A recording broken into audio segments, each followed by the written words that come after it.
My sister banned my wife from her wedding because she'd lower the visual standard. I stayed silent, sent a gift, and booked a private helicopter ride. As they posed for a perfect family photo, my copter flew overhead and dropped something that made every guest freeze in shock. "You can still come," Claire said, crossing her legs and sipping her green juice like she hadn't just insulted my wife to her face. "But she can't. This wedding is about elegance, cohesion, visual storytelling. I'm not trying to be mean. I'm just being honest." My wife sat beside me, hands clasped tightly in her lap. Her cheeks flushed, not from shame, but from the sheer restraint of not saying what she wanted to. I knew that look. I looked at Claire, my sister, the influencer, the perfectionist, the girl who thought she was curating a Vogue spread instead of getting married. "You're banning my wife," I said, my voice flat. Claire tilted her head, all faux innocence. "No, I'm editing the guest list." And just like that, she looked down at her phone, started scrolling through Pinterest boards again, and dismissed us both like background noise. My wife stood up first. "Let's go," she whispered. Her voice cracked a little, but her back was straight. Neither of us said another word. Not to Claire. Not to my mother, who had been sitting in the corner and said nothing during the whole thing. Not to my father, who was too busy looking at the guest seating chart to notice we were leaving. When we got to the car, I opened the door for her. She paused, looked at me, and said, "Don't make a scene, okay? I'm used to this." That broke something in me. I didn't argue. I just kissed her forehead and drove her home. That night, I RSVP'd. No, I sent a gift, an expensive one. No petty notes, no drama. And then I made a phone call. Booked a private helicopter ride over the Vineyard wedding venue. Reserved the exact time the post-ceremony portraits were scheduled. Prepared a small, legal, unforgettable delivery. Because if my sister wanted a picture-perfect day without the visually unworthy, then fine. But she'd never forget the moment the sky opened, the helicopter hovered, and something fluttered down like ash, something that made every single guest run screaming, clutching their phones and designer heels. No one saw it coming, not even her. But before I tell you what I dropped, you need to understand how we got here. Because this wasn't just about a wedding. This was about control, cruelty, and years of being the family's spare. This was about a brother who finally had enough. They didn't just ban my wife. They erased her. After everything I'd done. After all the money I'd poured into this family. I was disposable. A walking wallet, and now, an inconvenience. You know what hurts the most? It's not the insults. Not even the silence.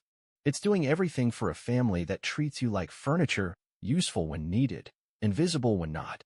Growing up, Claire was the princess. The polished one.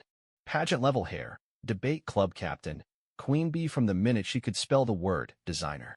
She got what she wanted by smiling sweetly and playing helpless. I, on the other hand, was the problem solver. The one who made things happen. Quietly. Like the time Dad forgot to pay the electricity bill for 2 months, and I covered it.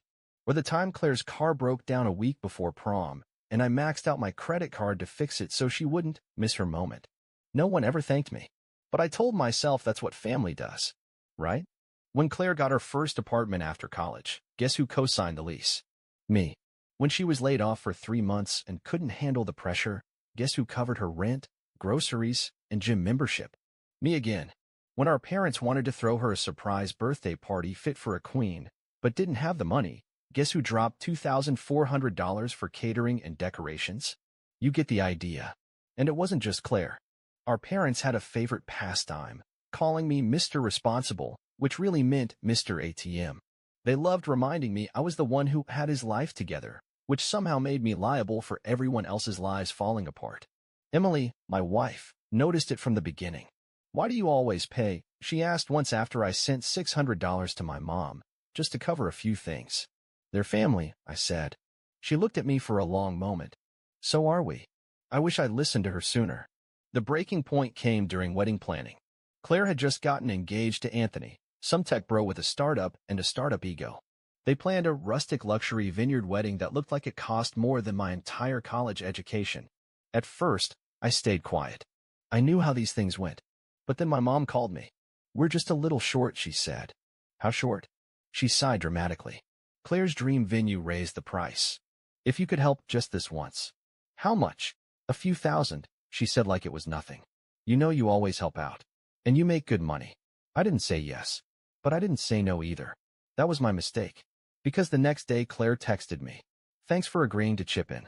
The wine tasting package is going to be amazing. Wait, agreeing? I called her. Who told you I agreed to pay? She laughed.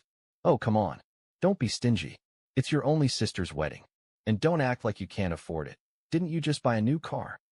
My chest tightened. Yeah, a car I needed. Because mine was dying. She rolled her eyes. I could hear it through the phone. God, you're such a buzzkill. I told her I hadn't agreed to pay anything. She said, fine, I'll ask Dad, and hung up on me. 3 days later, I found out from my aunt that Claire had restructured the budget, assuming I'd pay $5,000.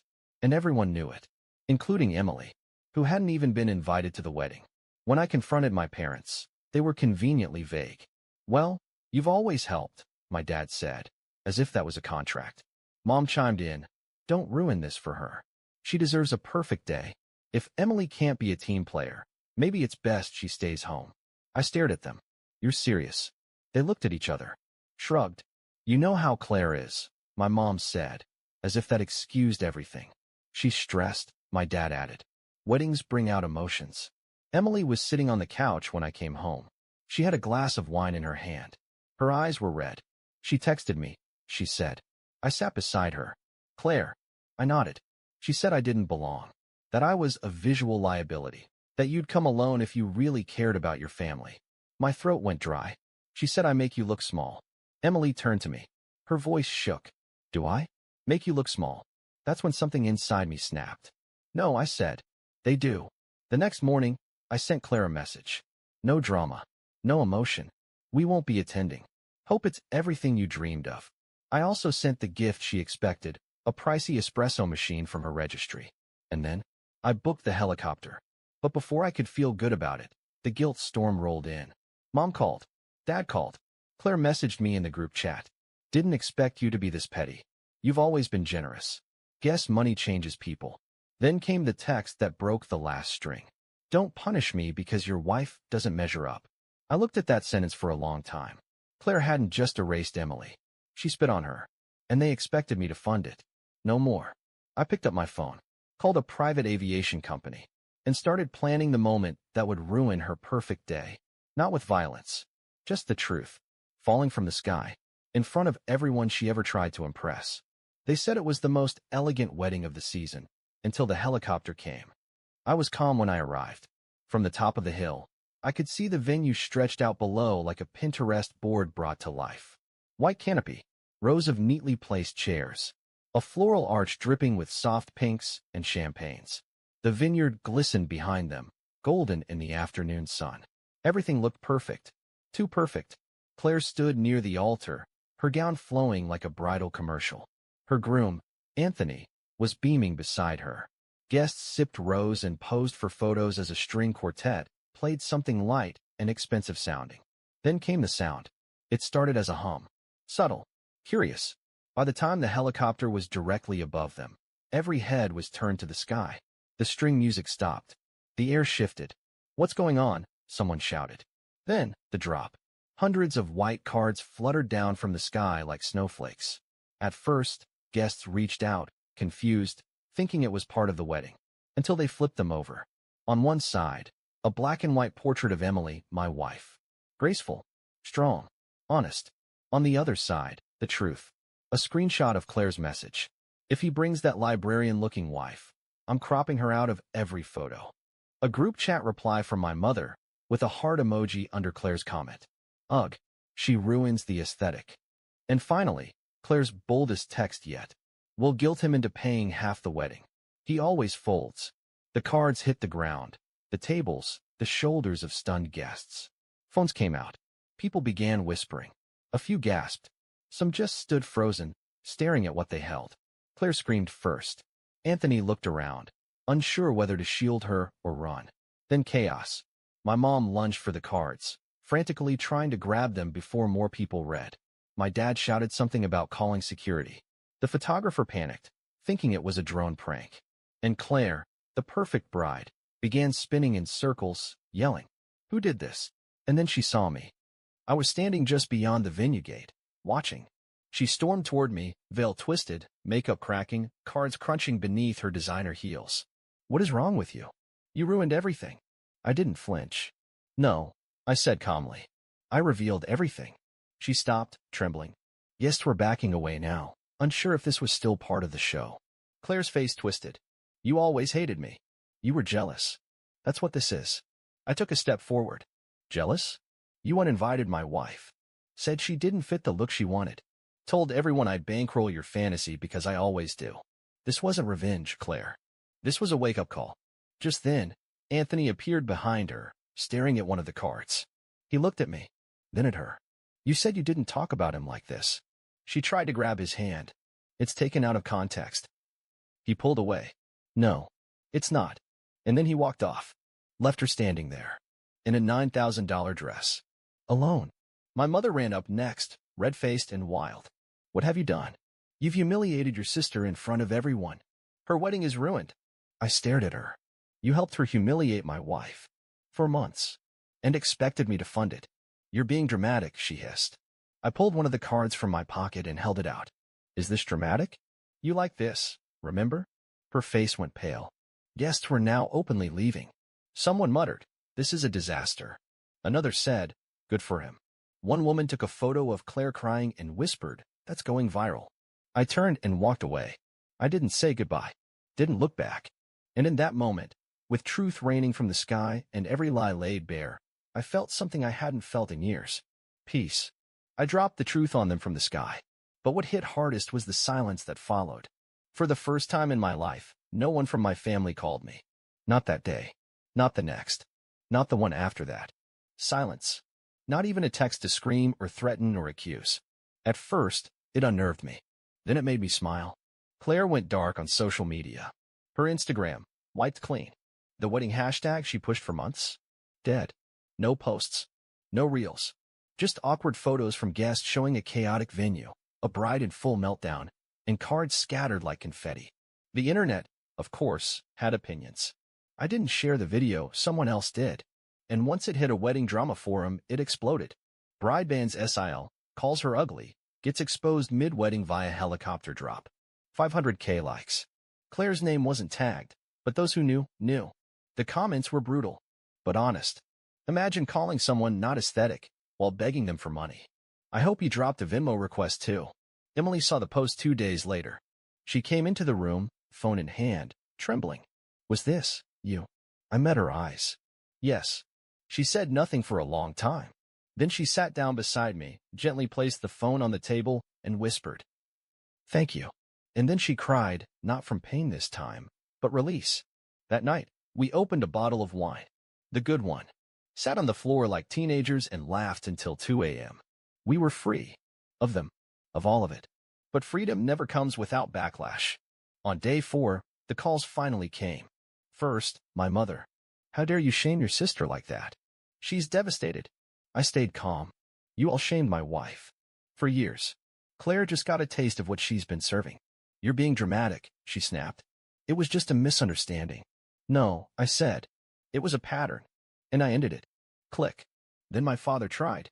His voice was tired. Warren, you've made your point. Enough's enough. Not quite, I replied.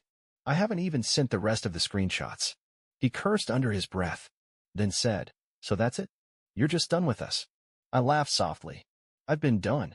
You just didn't notice until the money stopped. Claire texted 2 days later. One line. You've ruined everything. I didn't reply. Instead, I forwarded her text to Emily with a laughing emoji. Emily replied. You ruined her branding. The weirdest part? Anthony reached out. Yes, the groom. Turns out, he moved out 3 days after the wedding. He messaged me on LinkedIn, of all places. I didn't know half of what she said behind my back. Thank you for showing me who I almost married. We met for coffee. He looked lighter. Relieved.